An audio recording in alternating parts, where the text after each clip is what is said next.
Welcome to my kitchen. आज की हमारी वीडियो है बकरी प्रिपरेशन। हर साल मैं बकरीद के पहले ही कुछ मसाले रेडी करके रख लेती हूँ। जैसे मैं बहुत सारे प्याज को फ्राई कर लेती हूँ, अदरक लहसुन का पेस्ट, धनिया, हरी मिर्च, टमाटर, इन सब को मैं फ्रीज़ करके रख लेती हूँ और आप लोग भी रखते होंगे। लेकिन आज मैं आपको इन मसालों को लंबे टाइम तक स्टोर करने का तरीक़ा बताऊँगी। तो चलिए जल्दी से बकरीद की प्रिपरेशन स्टार्ट करते हैं। तो सबसे पहले मैं आज प्याज को फ्राई करूँगी। तो इसके लिए मैंने बहुत सारे प्याज को कट कर लिया है और ये देखें आप, प्याज हमारा साइज़ में काफ़ी बड़ा है और इसलिए इसे थोड़ा जार में डाल करके स्लाइस करने में मुश्किल होता है। तो इसे मैं 2 से 4 बार इसे थोड़ा स्लाइस हो जाएगा, फिर मैं इसका कवर इस पर लगाऊँगी।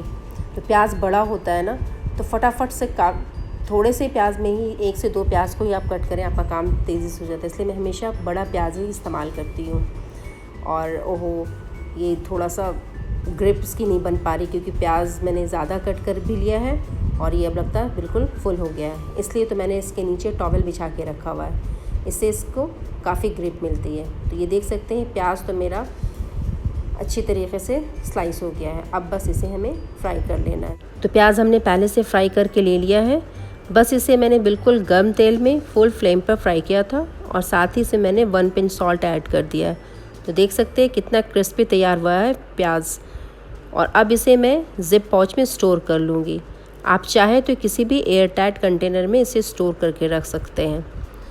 तो मैं एक पाउच में आधे प्याज रखूँगी और फिर मैं दूसरे पाउच में बाकी की प्याज रखूँगी। इससे क्या होता है कि जब आप प्याज को निकाल रहे हैं ना, तो एक साथ बहुत सारा प्याज है तो बार बार वो खुलता है और उसमें एयर जाती है, तो इससे प्याज जल्दी ही सील जाएगा। तो ये 2 हिस्से में बटा रहेगा। तो पहले मैं एक पैक को यूज़ कर लूँगी, जब ये फिनिश हो जाएगा तब मैं दूसरे पैक को यूज़ करूँगी। इससे क्या होगा कि जो बाद का प्याज है वो भी बिल्कुल फ्रेश रहता है। तो इस तरह से मैं इसके सारे एयर को निकाल के इसको लॉक कर लूँगी। तो ये देख सकते हैं कितनी अच्छी तरीके से ये पैक हो गया है। और थोड़े प्याज को मैं इस तरह से क्रश करके रख लूँगी क्योंकि कभी कभी किसी सब्ज़ी में क्रश प्याज की ज़रूरत होती है। तो ये गर्म है इसलिए ये अभी आसानी से क्रश हो जाएगा। ठंडा होने के बाद थोड़ा क्रश करना मुश्किल हो जाता है। तो ये मैंने इसे क्रश कर लिया है और इसे भी मैं ज़िप पाउच में रख लूँगी। तो जैसे भी आप सालन बना रहे हैं या कोई भी आप, जैसे कल बकरीद है तो हमें मटन बनाना है, तो जैसे ही हमने मसाला सारा भुना और प्याज बस मैं ऊपर से डाल लूँगी। प्याज फ्राई करने में भी काफ़ी टाइम लगता है, तो इसलिए अगर ये पहले से प्याज हमारा फ्राई किया हुआ रहता है तो हमारा काम बहुत ही आसान हो जाता है। तो ये मैं इसे भी इस तरह से सील करके रख लूँगी। तो ये हमारा प्याज बिल्कुल तैयार हो गया है और इसे हम 2 से 3 महीने तक आराम से स्टोर करके यूज़ कर सकते हैं, ये ख़राब नहीं होगा। और अब हम तैयार कर लेंगे जिंजर और गार्लिक का पेस्ट। तो यहाँ पे मैंने जिंजर और गार्लिक को पील करके ले लिया है। तो सबसे पहले मैं तैयार कर लूँगी गार्लिक का पेस्ट। तो इसके लिए मैंने एक ग्राइंडर लिया है और इसमें हम एक फ़ाइन पेस्ट तैयार कर लेंगे गार्लिक का। तो आपने नोटिस किया होगा कि गार्लिक का कलर बहुत जल्दी चेंज हो जाता है। इसकी वजह ये होती है कि जब इसे हम किसी भी एयर टाइट कंटेनर में रखते हैं और इसे फ्रीज़ कर लेते हैं और हमें जब ज़रूरत होती है तो इसे हम फ्रीज़र से बाहर निकालते हैं, तब तक ये सॉलिड हो चुका होता है। और इसे नॉर्मल करने के लिए या तो हम इसे डिफ्रोस्ट करते हैं या फिर कुछ देर के लिए बाहर रखते हैं, फिर इसे यूज़ करके फिर हम वापस से फ्रीज़र में रख देते हैं।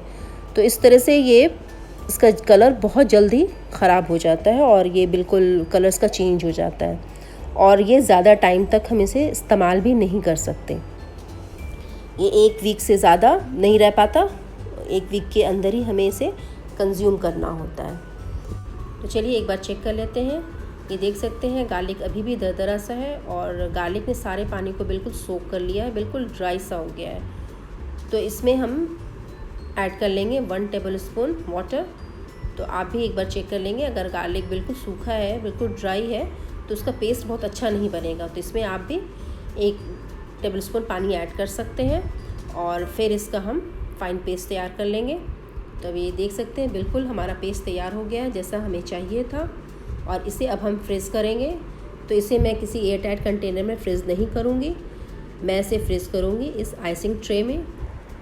तो यहाँ पे मैं ले रही हूँ आइसिंग ट्रे और इस आइसिंग ट्रे में मैं गार्लिक के पेस्ट को फ्रीज़ करूँगी। और ये ट्रे स्पेशली मैंने मसाले को फ्रीज़ करने के लिए लिया है। तो आप ये देख सकते हो जिसमें ब्लॉक्स बने हुए हैं, इस ब्लॉक्स की क्वांटिटी है 1 टेबलस्पून। तो यहाँ पे सारे ब्लॉक्स में मैं डालूँगी 1 टेबलस्पून गार्लिक का पेस्ट। और अगर आपको टीस्पून चाहिए तो आप टीस्पून से इस ब्लॉक्स को फिल कर लें, तो वो आपकी क्वांटिटी हो जाएगी 1 टीस्पून। तो इसी तरह मैं सारे पेस्ट को इसमें डाल लूँगी और फिर इसे मैं 2 से 3 घंटे के लिए फ्रीज़ होने के लिए रख दूँगी। ये 2 से 3 घंटे में आराम से बहुत अच्छे तरीके से फ्रीज़ हो जाता है। और अगर आपको लगता है कि गार्लिक की स्मेल आपके फ्रीज़र में आ जाएगी तो आप इसे सेलोफेन पेपर से कवर कर सकते हैं। अब इसे मैं फ्रीज़ करने के लिए फ्रीज़र में रख दूँगी। और अब मैं यहाँ पे तैयार कर लूँगी जिंजर का पेस्ट।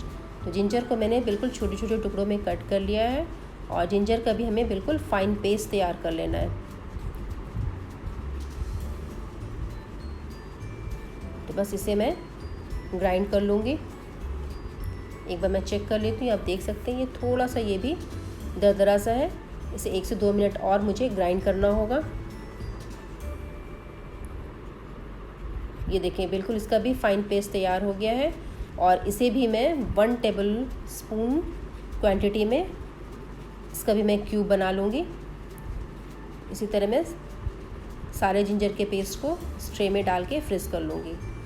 तो ये देखें गार्लिक का पेस्ट बिल्कुल फ्रीज़ हो गया है। और अब इस सारे क्यूब को मैं बाहर निकाल लूँगी और इसे स्टोर करूँगी एक ज़िप पाउच में। और मुझे जब भी जितने भी क्यूब की ज़रूरत होएगी मैं उतने क्यूब्स बाहर निकालूँगी और बाकी के क्यूब्स हमारे सेफ़ रहेंगे। जब गार्लिक के एयर के कांटेक्ट में नहीं आएगा तो इसका कलर बिल्कुल भी चेंज नहीं होगा। और इस तरह से गार्लिक को हम 2 से 3 महीने तक स्टोर कर सकते हैं। ये 2 से 3 महीने तक बिल्कुल भी ख़राब नहीं होगा। और ये गार्लिक जो है इस क्यूब्स को मैं अलग अलग करके रखूँगी, एक के ऊपर एक मैं लेयर नहीं बनाऊँगी, क्योंकि ये गार्लिक थोड़ा चिपचिपा होता है। अगर हम एक के ऊपर एक लेयर बनाएंगे तो ये एक दूसरे से चिपक जाएगा और फिर हमें बाहर निकाल के बाकी के गार्लिक को भी रखना पड़ेगा। तो ये देख सकते हैं ये जिंजर का पेस्ट भी बिल्कुल फ्रीज़ हो गया है। इसे भी मैं गार्लिक की तरह ज़िप पाउच में फ्रीज़ करूँगी। वैसे तो जिंजर का कलर चेंज भी नहीं होता और जिंजर थोड़ा लंबे टाइम तक फ्रेश रहता है, ये जल्दी ख़राब नहीं होता। तो वैसे और इस तरह से मैं इसे भी क्यूब की शेप में बना के रखूँगी, तो ये भी हमारा आराम से काफ़ी टाइम तक फ्रेश रहेगा।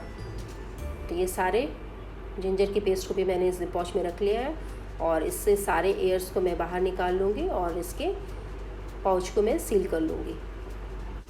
तो देखा ना आपने किस तरह से हम जिंजर और गार्लिक को लंबे टाइम तक स्टोर कर सकते हैं। ना तो इसका कलर चेंज होगा और ना ही ये टेस्ट में ख़राब होगा।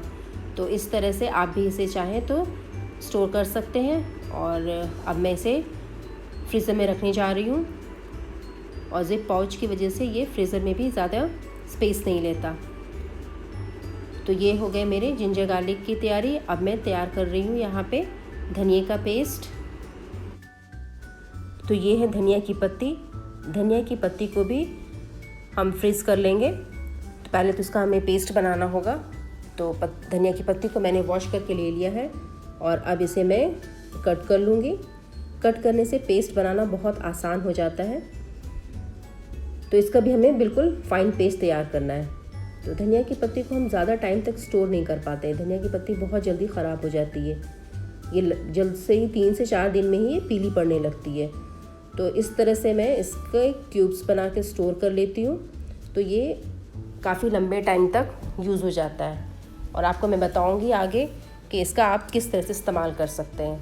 तो ये सारी पत्तियाँ मैंने ग्राइंडर में ले ली है और अब इसका मैं कर लूँगी फ़ाइन पेस्ट तैयार। चलिए एक बार चेक कर लेते हैं। तो ये देख सकते हैं ये थोड़ा भी दरदरा है, तो इसमें हम ऐड कर लेंगे 1 टेबलस्पून वाटर और फिर इसे 1 से 2 मिनट के लिए मैं कर लूँगी ग्राइंड।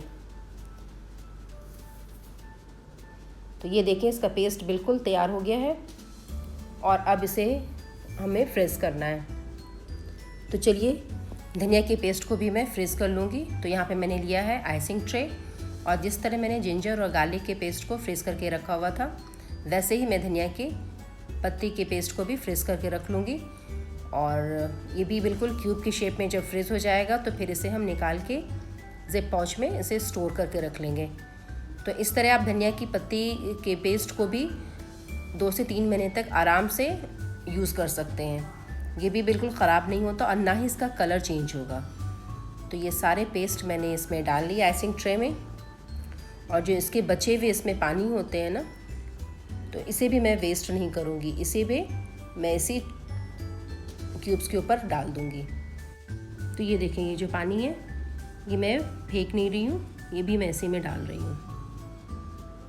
तो बस अब इसे हम फ्रीज़ करने के लिए रख देंगे फ्रीज़र में 2 से 3 घंटे के लिए। और अब बारी है हरी मिर्च को फ्रीज़ करने की। तो इसे मैंने अच्छे से वॉश करके ले लिया है और इसकी सारी डंडियाँ मैंने निकाल ली है। तो आधी हरी मिर्च को मैं फ्रीज़ करूँगी, नॉर्मल फ्रीज़ में रखूँगी, और बाकी की हरी मिर्ची का मैं पेस्ट बना के बाकी मसालों की तरह से फ्रीज़ कर लूँगी। तो ये हरी मिर्च मैंने साफ़ करके और इसके पानी को बिल्कुल सुखा लिया है और फिर इसे मैं एयर टाइट कंटेनर में रख करके इसे मैं फ्रिज में रख लूँगी। और ऐसे करके ये कम से कम 10 दिन तक फ्रेश रहता है। तो चलिए, जो बाकी की हरी मिर्च है इसका मैं तैयार कर लूँगी पेस्ट। जिस तरह मैंने जिंजर और गार्लिक के पेस्ट को तैयार करके फ्रीज़ किया है, उसी तरह मैं इस मिर्च के भी पेस्ट को तैयार करके फ्रीज़ कर लूँगी। तो इसे मैंने डाल लिया है जार में और इसमें हम डाल लेंगे थोड़ा सा पानी। तो यहाँ पे मैं ले रही हूँ 1 टेबलस्पून वाटर और इसका भी हम फाइन पेस्ट तैयार कर लेंगे। तो चलिए, अब हम चेक कर लेते हैं ये हमारा पेस्ट तैयार हुआ है कि नहीं। इसे बस 1 मिनट के लिए और हमें ग्राइंड करना होगा। तो ये देखें, हरी मिर्च का पेस्ट भी तैयार हो गया है और इसे भी मैं अब डाल रही हूँ आइसिंग ट्रे में ताकि इसे हमें फ्रीज़ करना आसान हो। तो यहाँ पे मैं 1 टीस्पून इसकी क्वांटिटी डाल रही हूँ क्योंकि हरी मिर्च थोड़ा कम ही लगता है, तो इसलिए मैंने यहाँ पे इसकी क्वांटिटी कम कर दी है। और अगर आपको लगता है कि आपको 1 टेबलस्पून डालना है तो आप 1 टेबलस्पून डाल सकते हैं। और इस तरह मैं सारे पेस्ट को इसमें फ्रीज़ करके 2 से 3 महीने तक ये भी हमारा फ्रेश रहता है, बिल्कुल ख़राब नहीं होता। बस आपको ध्यान ये रखना है कि आपको जो भी मसाले चाहिए आप बस क्यूब को बाहर निकालें और मसालों को या कोई भी चीज़ हम अगर फ्रीज़ करते हैं तो हमें फ़ौरन निकाल करके वापस फ्रिज में रख देना चाहिए, इससे चीज़ें ख़राब नहीं होती। अब ये देखिए, जो इसका पानी है मिर्च का उसको भी मैंने फेंका नहीं है, उसे भी मैं इसमें ट्रे में सारे को डाल लूँगी। तो हमारा हरी मिर्च का पेस्ट भी हो गया है तैयार फ्रीज़ होने के लिए। तो ये देखिए, धनिया का पेस्ट फ्रीज़ हो गया है और इसे मैंने ट्रे से निकाल लिया है। बस इसे भी मैं रख लूँगी ज़िप पाउच में। जब मुझे इसकी चटनी बनानी होगी तो मैं धनिया के क्यूब्स और हरी मिर्च के क्यूब्स को 10 मिनट पहले फ्रीज़र से बाहर निकाल लूँगी और जैसे ही नॉर्मल होगा इसमें मैं नमक या जो भी मुझे मसाले ऐड करने हैं उसकी मैं मिक्स करके चटनी तैयार कर लूँगी।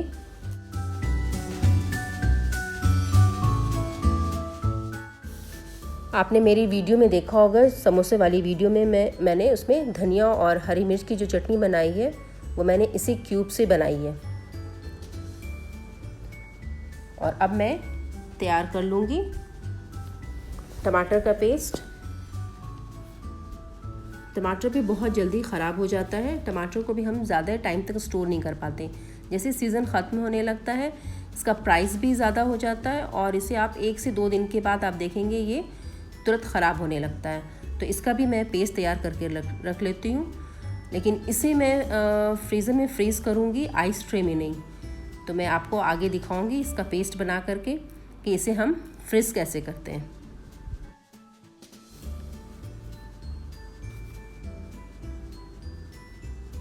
तो ये देखिए, टमाटर का पेस्ट भी बिल्कुल तैयार हो गया है और अब इसे मैं फ्रीज़ करूँगी इस पेपर कप में। और आप इस पेपर कप में आपका 2 मीडियम साइज़ के टमाटर का पेस्ट आराम से आ जाता है।